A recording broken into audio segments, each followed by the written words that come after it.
Nous allons aller lire dans le livre de Jean, 1 Jean, chapitre 2, verset 15 jusqu'au verset 17. Si vous avez vos Bibles, ouvrez vos Bibles.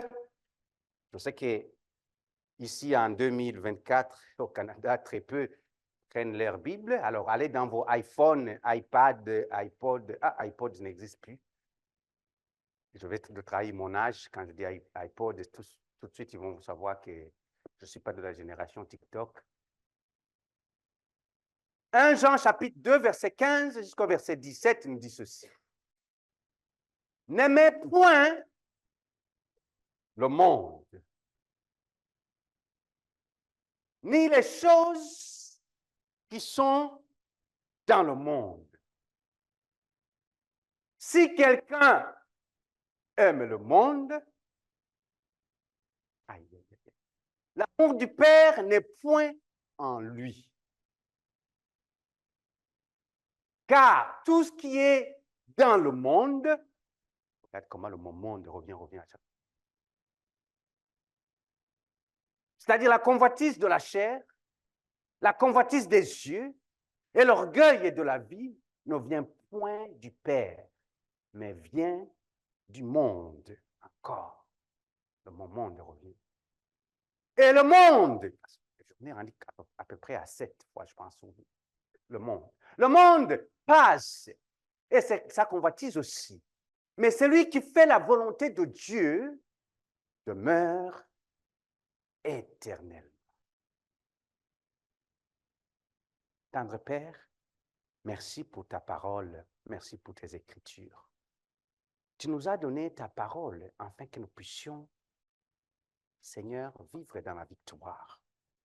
Tu nous as donné ta parole, Seigneur, afin que tu puisses nous parler à chaque moment de notre vie.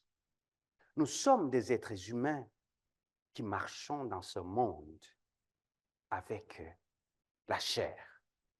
Notre chair est faible, mais éternel Dieu, que notre esprit puisse se nourrir de ta parole et que tout notre esprit soit fortifié, afin que nous puissions tenir debout quand l'ennemi vient vers nous.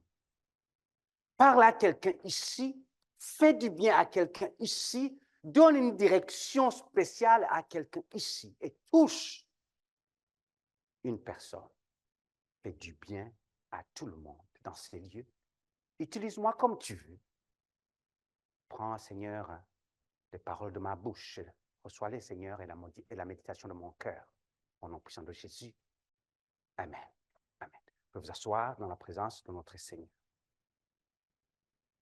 Nous venons de lire un passage qui nous répète du monde, du monde.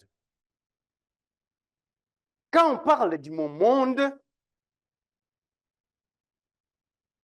tout de suite, il y en a qui pensent que ce sont les gens du monde. Les gens, c'est ça du monde.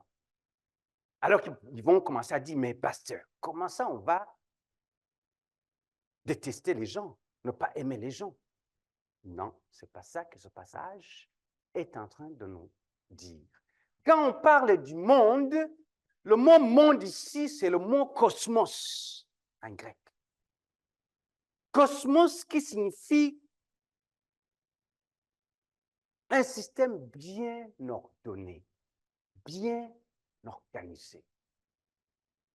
Le système de son monde, le système, quand on dit cosmos, tout ce qui renferme toute l'organisation, l'ordre qui se trouve dans ce monde. Alléluia. Dans ce monde, il y a la place pour les eaux, pour la mer, pour les océans. Il y a la place pour la terre, pour les montagnes. Dans ce monde, il y a la place pour l'oxygène, il y a la place pour l'azote, il y a la place pour les autres gaz. Dès qu'il y a une petite confusion et que l'équilibre est rompu, tout de suite, le danger est imminent. Voilà pourquoi nous avons les inondations. C'est parce qu'il y a un déséquilibre Là où les eaux sont supposées être, ils sortent de là. Et ce qui se passe après, c'est des catastrophes naturelles. Il y a des morts, il y a des dégâts. Quand vous allez sur les sites de météo média, vous allez voir qu'à chaque fois, ils vous montrent la qualité de l'air. Et voilà pourquoi l'année passée, on vous avait, à un certain moment, on vous a dit, n'ouvrez pas les fenêtres, ne sortez pas dehors, si vous n'avez rien à faire du genre, restez à la maison, fermez tout. Pourquoi ils ont dit ça? Parce que l'air, la qualité de l'air était...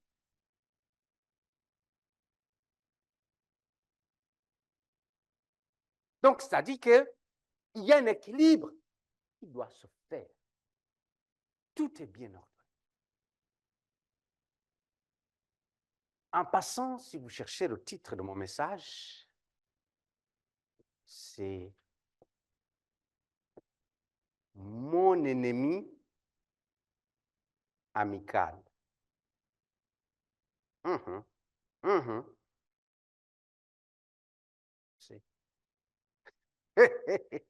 Dis, mon ennemi amical.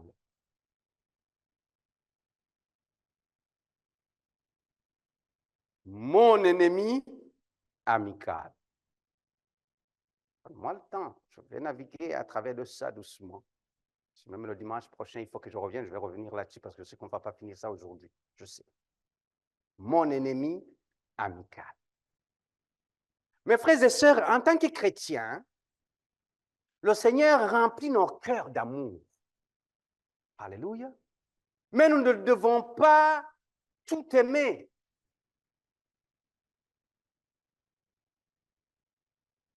Il y a certaines choses que nous ne pouvons pas, en tant qu'enfants de Dieu, aimer. Malgré que Dieu a rempli d'amour notre cœur en tant que chrétien.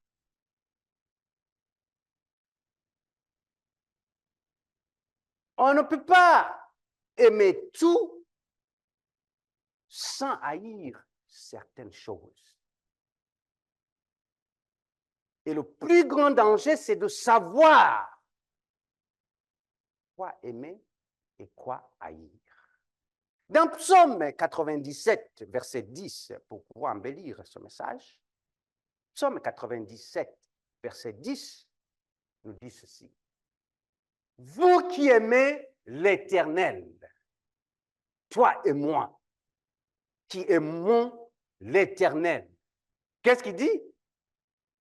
Haïssez.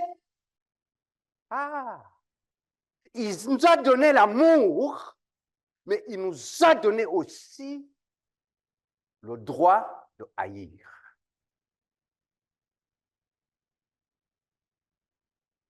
Certains d'entre nous ne voulons pas haïr parce que nous ne voulons pas faire du mal autour de nous.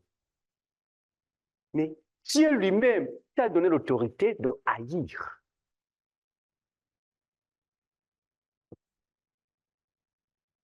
Beaucoup d'entre nous nous sommes retrouvés dans des problèmes. Pourquoi? Parce qu'à un certain moment, on n'a pas voulu se mouiller les pieds ou se mouiller les mains ou quoi que ce soit. On n'a pas voulu haïr, alors que Dieu nous le demande de haïr. Je vais y travailler doucement. Je ne peux pas vous créer, je ne veux pas que vous soyez des personnes qui haïssent tout le monde. Ce n'est pas ça que je veux. Mais c'est juste faire la distinction de qu'est-ce qui se passe ici. Il garde les âmes de ses fidèles. Alléluia.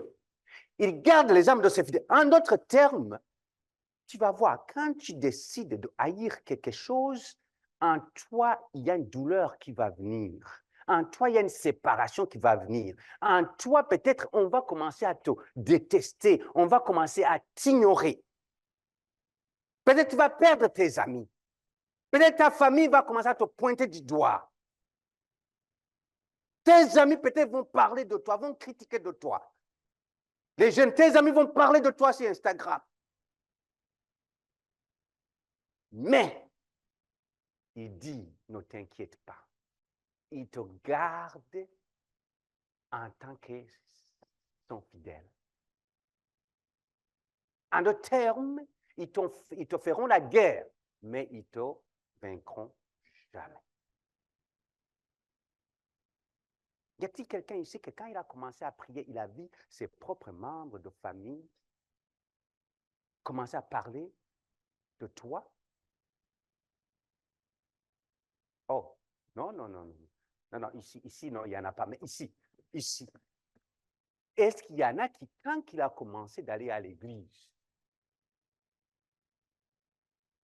son mari ou sa femme, non, pas ceux qui sont ici, les autres qui sont dans les autres églises, les autres qui sont dans les autres églises, il y en a qui ont commencé à aller à l'église. Au moment où ils ont commencé à aller à l'église, son mari l'a tourmenté, l'a traumatisé, a parlé de toutes les choses parce qu'il va dans une église. Sa femme a commencé à tout faire pour l'enlever de cette église, pour rester à la maison. Dieu nous donne l'autorité de haïr le mal. Et quand les attaques vont venir, il dit, il va garder ton âme. Il est délivré de la main des méchants. En d'autres termes, il va te délivrer de la main de ces méchants. En d'autres termes, cet homme ou cette femme qui veut, Dieu lui-même va s'en occuper. Laisse seulement, tu vas voir. Alléluia. Ses amis, Dieu lui-même va s'en occuper. Tu ne sauras même pas. Pendant que toi, tu es en train de dormir la nuit à 2h, 3h du matin, Dieu est en train de travailler pour toi. Soit ils vont les éloigner de toi, soit il va créer une situation où eux-mêmes vont remettre en cause leur façon de faire les choses.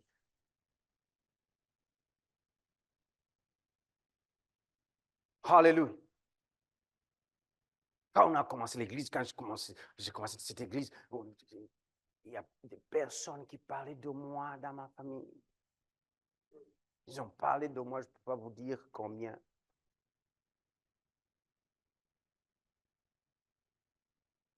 Jésus-Christ, il avait été dans son village.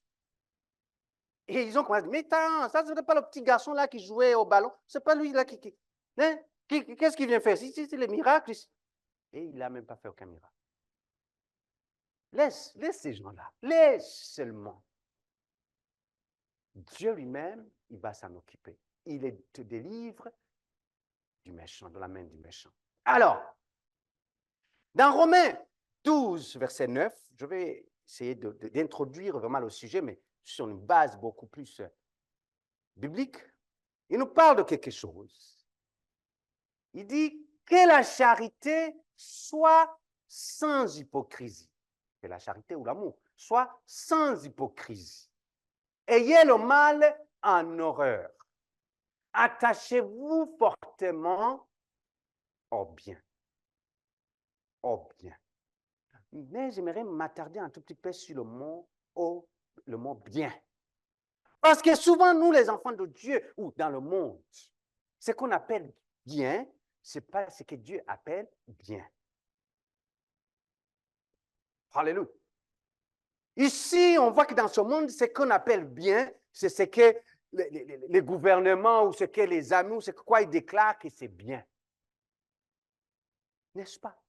Et on cherche à s'attacher à ce bien-là que le monde est en train de nous définir. Mais Dieu nous parle de s'attacher fortement au bien. C'est-à-dire ce que Dieu lui-même a déclaré qu'il est bon et qu'il est bien. C'est ça le bien. Je vais y aller doucement. Je sais que je ne vais pas trouver trop de... Quand on parle d'hypocrisie ici, que la charité soit sans hypocrisie. En d'autres termes, hypocrisie signifie ne pas avoir d'amour hypocrite. D'amour hypocrite. Vous savez, dans la vie des enfants de Dieu, ce que j'ai trouvé une maladie qu'ils vont sourire à l'autre. Ils vont dire, ah, que Dieu te bénisse. Mais il y a tellement une colère envers cette personne. Dans l'église. Oh non, pas dans notre église. Ailleurs. Comment tu peux être dans la maison de Dieu? Dieu, tu dis à quelqu'un, tu souris, tu dis que Dieu te bénisse, mais dans toi, tu sais, tu es convaincu, tu sais la colère que tu as pour cette personne. Passe au moins à côté et que la personne puisse savoir que tu ne l'aimes pas. C'est ça qui a tué l'église.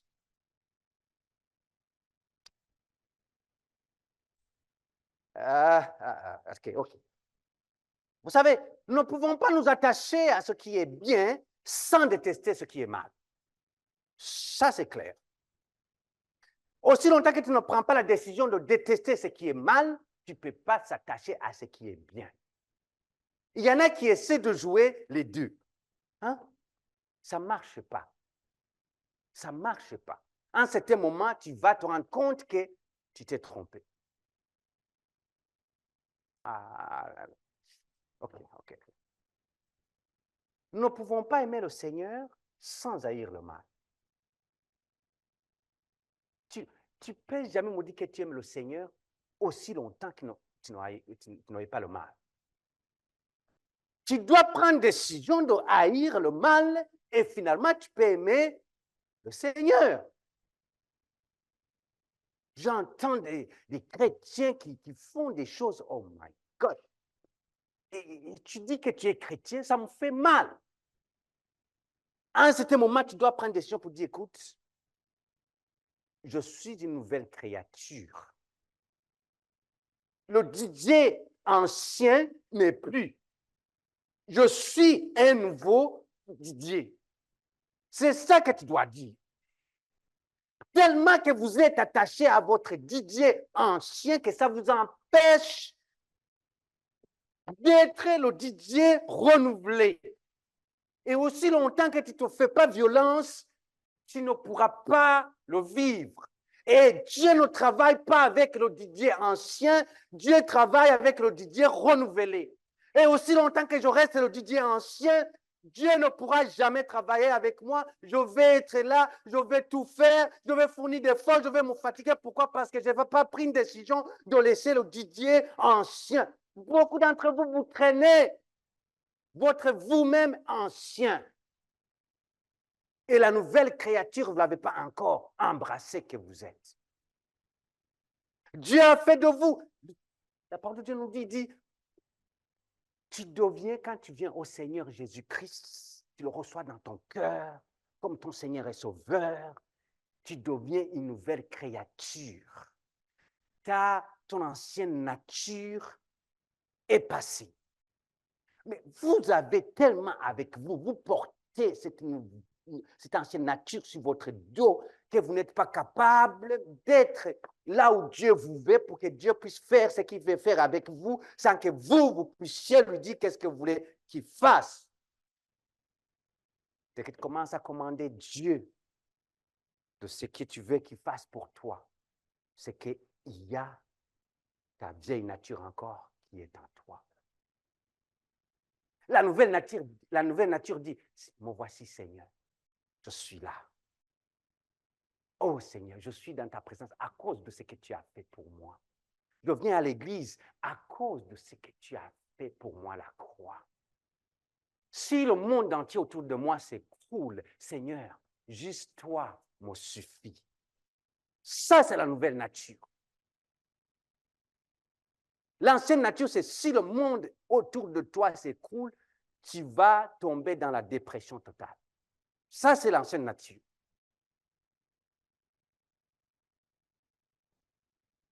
La Bible nous dit, à quoi bon à l'homme de gagner le monde et perdre le salut et voir sa vie éternelle s'envoler. Tout le monde. Oh. Je ne vais pas vous garder jusqu'à 14 heures ici. Je pense que si j'étais en Afrique, j'allais prêcher jusqu'à 15 heures. Okay?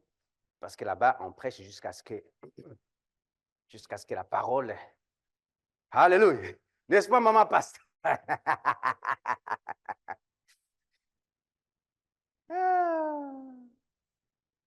Nous le voyons dans le monde naturel, mes frères et sœurs.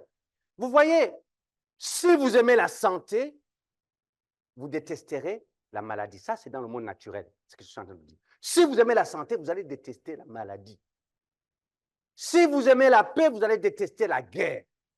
Si vous aimez la propreté, vous allez détester la saleté. Alléluia. Si vous aimez les gens, vous allez détester la méchanceté. Et si vous aimez la vie, vous allez détester la mort et le meurtre. Ça, c'est dans le monde naturel. Ça, c'est dans le monde naturel. Mais si dans 1 Jean, chapitre 2, versets 15 et 17, la Bible nous dit que nous ne devons pas aimer le monde. Nous ne devons pas aimer le monde. Nous avons un ennemi amical. Dis, j'ai un ennemi amical. Ça semble être contradictoire, je sais. Des fois, il faut que je vous trouve des sujets qui vous poussent à réfléchir un peu plus. Quand je l'ai dit, je sais qu'il y en a qui se sont posés comment peut être mon ennemi puis être amical. Moi, je me disais que quand c'est amical, il n'y a plus d'ennemis. OK, vous allez le voir. Vous allez le voir. Vous savez, quand vous le voyez avec vos yeux physiques, que c'est un ennemi, c'est ton ennemi, à ce moment-là, il ne devient plus ton ami. Mais le combat que nous menons, ce n'est pas contre ni la chair et le sang.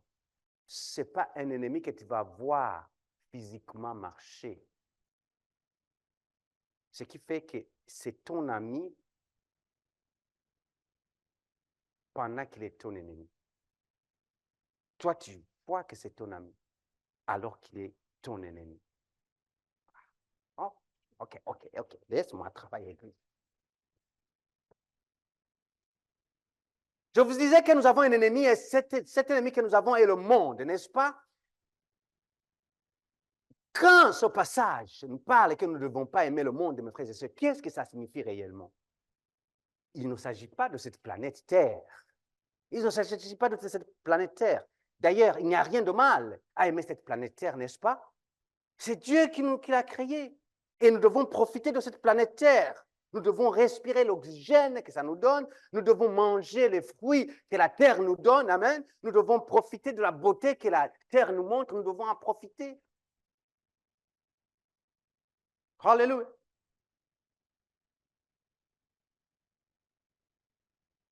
Dans ce qui est dans ce monde, qui est sur la terre, que Dieu a créé, il n'y a rien de mauvais. Allez dans Genèse chapitre 1, verset 31, vous allez le voir. Quand on parle de la création, la Bible nous dit que quand Dieu a créé, tout ce que Dieu avait créé était comment? Était? Vous ne me croyez pas? Lisez dans vos Bibles. Oh, il est là. Dieu vit tout ce qu'il avait fait et voici cela était.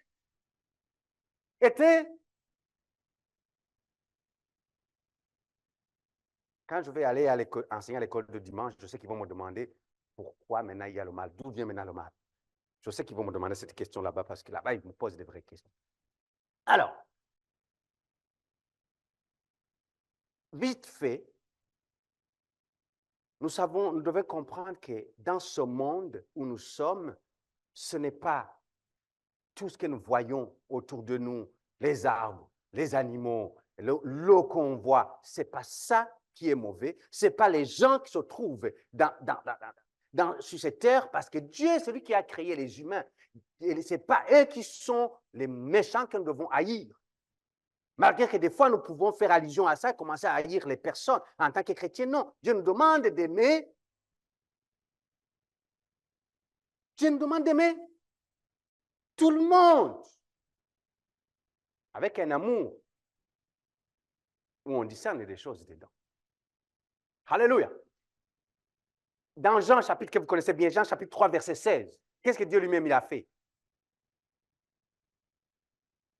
Dieu t'a aimé quoi? Dieu t'a aimé le monde. Donc, on ne peut pas détester les gens qui se trouvent dans ce monde. Ils sont là. Dieu les a créés et Dieu les aime. Alors, si Dieu aime les peuples de ce monde, alors nous ne devons jamais détester les peuples de ce monde. Voilà pourquoi je ne comprends pas. Ça, c'est le diable. Ça, c'est le diable. Je ne comprends pas comment, dans un même pays qui parle la même langue, les gens peuvent se chicaner, les gens peuvent se détester. Ça, c'est le travail du diable. Alléluia.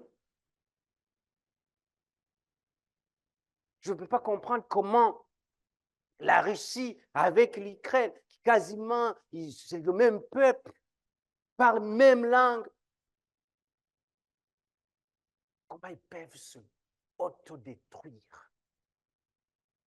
Qu'on voit des enfants, des vieilles personnes mourir comme ça. Je ne peux pas le comprendre.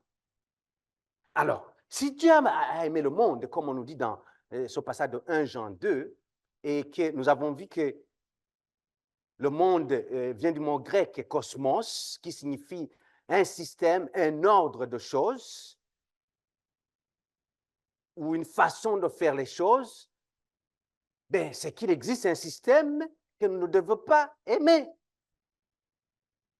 Un système qui est impie, un système qui est diabolique, qui est démoniaque, qui est opposé à notre Seigneur. Et ce système est celui-là qui, des fois, il devient notre ami pendant qu'il est notre ennemi. Nous, on le voit comme ami, on ne s'aperçoit pas le côté ennemi. C'est ça qui arrive souvent. Alléluia. Si c'est comme quelqu'un qui va t'empoisonner dans quelque chose que tu aimes manger, tu vas voir, oh, c'est beau, c'est un bon poulet bien grillé, bien, ça sent très bon. Et quelqu'un a mis du poison là-dedans. Ce poulet-là, quand tu le vois quand il est sur une assiette, c'est ton ennemi, n'est-ce pas? Mais quand tu le vois, tu l'aimes. C'est ton ami. Parce que tu aimes le poulet. Ce poulet, il est ton ennemi amical. Tu aimes le poulet, il est ton ami. Mais quand tu vas le manger, tu vas mourir. Il est ton ennemi. La même chose qui se passe présentement dans nos vies, dans nos familles, mes frères et sœurs. Alors, prenons, juste aujourd'hui, on va peut-être parler d'un point seulement, puis après, on va partir. Il nous reste quelques minutes. Nous savons que la Bible nous dit que le diable est le prince de ce monde. Tout le monde est d'accord avec moi. Le diable est le prince de ce monde. Et quand on parle du diable, il faut savoir que le diable ne travaille pas seul. Le diable, il a des agents ou des démons qui le servent. Quand le diable a été chassé du ciel, lisez bien la Bible, vous allez voir que le diable, quand il a été chassé du ciel, il n'est pas parti seul. Il n'est pas parti seul. Il est parti avec quoi? Avec des anges. Il a arraché des anges à Dieu. Et il n'en a pas arraché un ou deux. Il a arraché quoi? C'est beaucoup ça. Un tiers. C'est beaucoup qu'il a arraché. Alors, il a maintenant ses adeptes, le diable. Et celui qui roule, celui qui dirige ce monde des ténèbres. C'est le prince des ténèbres, c'est comme ça qu'on l'appelle, c'est le prince des ténèbres. Et si on ne fait pas attention, dans ce monde où nous sommes, le diable, il agit et continue d'agir et il va continuer d'agir. Vous savez, la seule chose qui fait peur au diable, c'est quand il y a des enfants de Dieu comme toi et moi, qui s'assemblent, qui se mettent ensemble pour proclamer le nom de l'Éternel. Le diable, il a une commotion cérébrale à chaque fois que nous mettons ensemble pour élever le nom de Dieu. Les démons tremblent quand un enfant de Dieu se met à genoux et commence à prier. Les démons tremblent. Si vous allez écouter les témoignages des anciens satanistes ou sorciers, ou ceux qui étaient dans le monde occulte, je vous encourage d'aller écouter ces témoignages. Il y en a plein, si vous voulez, je peux vous en donner. Comment, dans le monde des ténèbres, comment ils travaillent. Ils savent, ils reconnaissent Jésus. Ils reconnaissent Jésus. Et dès que tu es un enfant de Dieu, qui connaît Dieu, qui prie, demande-les. Des fois, on les envoie pour attaquer toi. Et quand ils arrivent, ils ne sont pas capables. Ils arrivent là-bas, ils voient comme une flamme de feu autour de ta maison. Alors qu'ils étaient venus pendant la nuit que tu dormais pour te donner une paralysie ou une crise cardiaque. Mais quand ils arrivent, ils ne trouvent pas ta maison, ils voient comme une flamme de feu, ils ne peuvent pas traverser. Ça sont des témoignages des personnes qui ont dit comme ça. Qui faisaient ça. Ce n'est pas un jeu, mes frères et sœurs, quand nous sommes dans la famille de Dieu, il a dit qu'il va être notre protecteur. Il va nous prendre par la main, notre âme. Quand tu es un enfant de Dieu qui prie, qui a reçu le Seigneur Jésus-Christ comme son Seigneur et Sauveur, tu es le premier dans ce monde qui doit dormir dans la paix totale, dans la joie totale. Malgré que le monde est en train de s'écrouler, quand tu vas dormir, tu dis, Seigneur, je m'abandonne entre tes saintes mains. Bonne nuit. Tu peux dormir. Parce qu'il veille autour de toi. Pendant que 1000 sont en train de tomber à ta gauche, 10 000 à ta droite, il veille autour de toi. Il y en a qui vont faire des projets pour essayer de te faire tomber, pour essayer de te faire, je ne sais pas. Et toi, tu es là, tu ne sais pas, mais Dieu s'en est occupé sans que tu le saches. Tu commences à faire tes affaires, tu commences à faire. Et il y a des ennemis qui sont là, qui cherchent à te faire. Et du coup, Dieu s'occupe de tout. Et tu vas le savoir plus tard quand quelqu'un va te dire, tu sais, il y a 6 mois, là, j'avais préparé. Et tu dis comme, ah bon? Pourquoi? Parce que nous connaissons bien notre ennemi amical. Si tu ne connais pas ton ennemi amical, laisse-moi te dire, tu es la personne qui va vivre des mauvaises journées sur cette terre. Le monde que nous vivons dans ce monde, que nous vivons, a une philosophie. Non seulement le diable est là, mais il a une philosophie. Et c'est simple de voir cette philosophie-là. Si vous allez dans 1 Corinthiens chapitre 3, verset 19. Car la sagesse de ce monde est une folie devant Dieu. Aussi est-il écrit, il prend les sages dans leur ruse. J'aurais aimé que notre gouvernement puisse lire ce passage-là. J'aurais aimé que notre gouvernement puisse lire ce passage. Parce que vous savez, le gouvernement canadien est basé sur des valeurs chrétiennes. Je vous encourage ici, je sais que la plupart d'entre vous ici, vous êtes des immigrants. Au Canada, ici, il y a ce qu'on appelle la Charte des droits et libertés au Canada. Je vous encourage tous d'imprimer ce petit papier et de l'avoir chez vous et de lire. Parce que la Charte canadienne des droits et libertés, aucune personne, même le Premier ministre, ne peut piétiner sur ta Charte des droits et libertés. Mais il faut les connaître. Et quand vous allez lire la Charte des droits et libertés, vous allez voir qu'ils vont parler et ça vient de Dieu. Non? Multimédia, allez sur un... Trouve-moi la Charte des droits et libertés. Prends-moi un screenshot là un peu au début, puis projette-moi là où il parle. Plus tard, quand vous allez le trouver. Là où il parle. C'est une base chrétienne.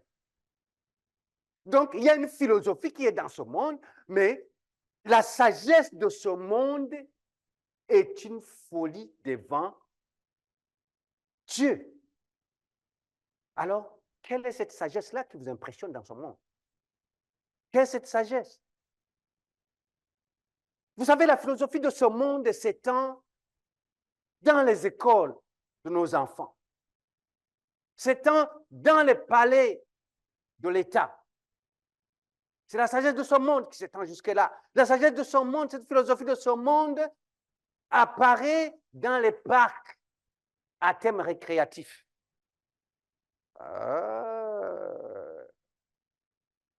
Vous savez qu'est-ce que je parle? Vous savez qu'est-ce que je parle? Cela peut paraître innocent et beau, et c'est souvent séduisant. Mais il y a une stratégie qui est cachée derrière.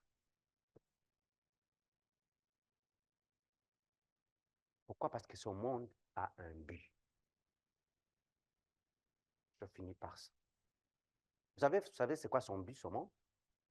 Le but numéro 1, c'est de t'éloigner, toi et moi, de Dieu. Point final. S'ils peuvent t'éloigner, toi et moi, de Dieu, le diable aura gagné. Parce que Dieu nous a laissés sur cette terre, il nous a donné l'autorité de dominer. Maintenant, si nous, on vend notre autorité au diable, c'est fini. Le match est terminé. Le match est terminé. Alors, la stratégie numéro 1, c'est que Dieu puisse t'éloigner, toi et moi, de Dieu. Point final. Et il ne va pas venir le faire avec une face comme laide, je ne sais pas quoi, ou vilaine. Non. Il va venir le faire avec une façon bien élégante, camouflée. C'est ça la mode. C'est ça la tendance. En 2024, on ne peut plus. En 2024, pasteur, non, on ne peut plus parler de ces choses-là. En 2024, c'est l'ouverture d'esprit, pasteur. En 2024. En 2024, pasteur. En 2024. Vous savez quoi? Le monde est contre le Seigneur Jésus.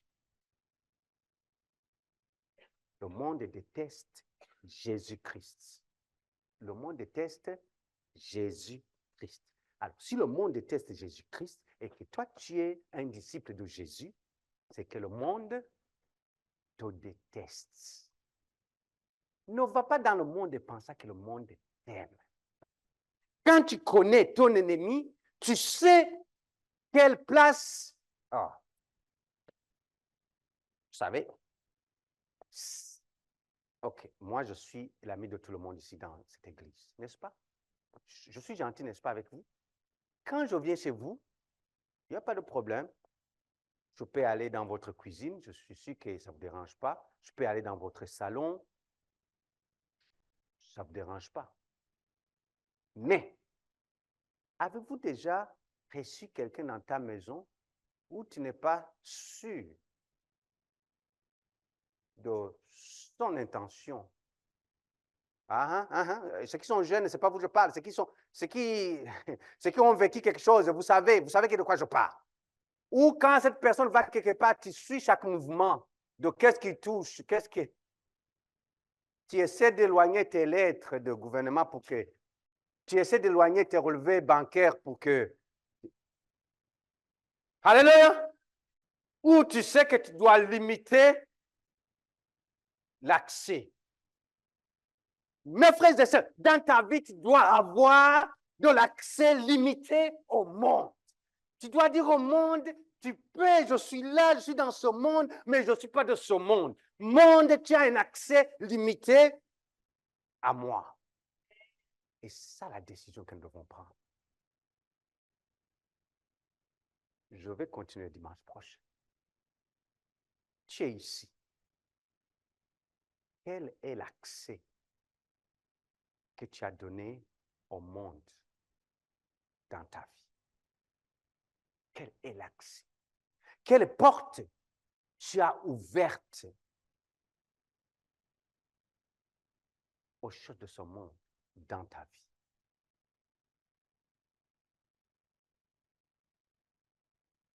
Il y en a certains, vous n'avez plus la joie de vivre.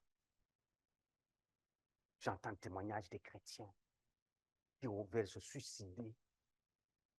J'en entends. Des jeunes qui veulent s'enlever la vie. J'en entends. Quelle est la porte que tu as ouverte? Tu dois dire, ennemi, tu n'as pas accès, ton accès est limité. Et pendant qu'il a un accès limité dans ta vie, chaque mouvement qu'il fait dans ta vie, tu dois l'observer, s'assurer que tu l'as à l'œil, afin qu'il touche à rien qui est à toi. Parce qu'il va s'inviter, il va venir. Il va venir. J'aurais aimé vous dire qu'il ne va pas venir. Il va venir. Mais quand il va venir, tu dois t'assurer que tu es sous surveillance, caméra 24 heures sur 24, branché, cette caméra est branchée à mon esprit qui est connecté à l'esprit de Dieu, 24 heures sur 24, ennemi, je vais t'identifier, tu n'auras pas de place, point final, hors de moi, hors de ma maison, hors de ma famille, au nom de Jésus-Christ. On va se lever. L'ennemi amical. Oui, nous devons faire, nous devons aimer les gens. Nous devons aimer ce que Dieu nous a donné dans ce monde. Mais nous devons ouvrir les yeux pour reconnaître le système mauvais, méchant de ce monde. Car quand il va entrer dans notre vie, il va nous laisser des blessures et des cicatrices qu'on ne pourra jamais repousser. Et nous allons vivre avec. Et ça va nous créer tellement de choses dans nos vies. Tellement de choses.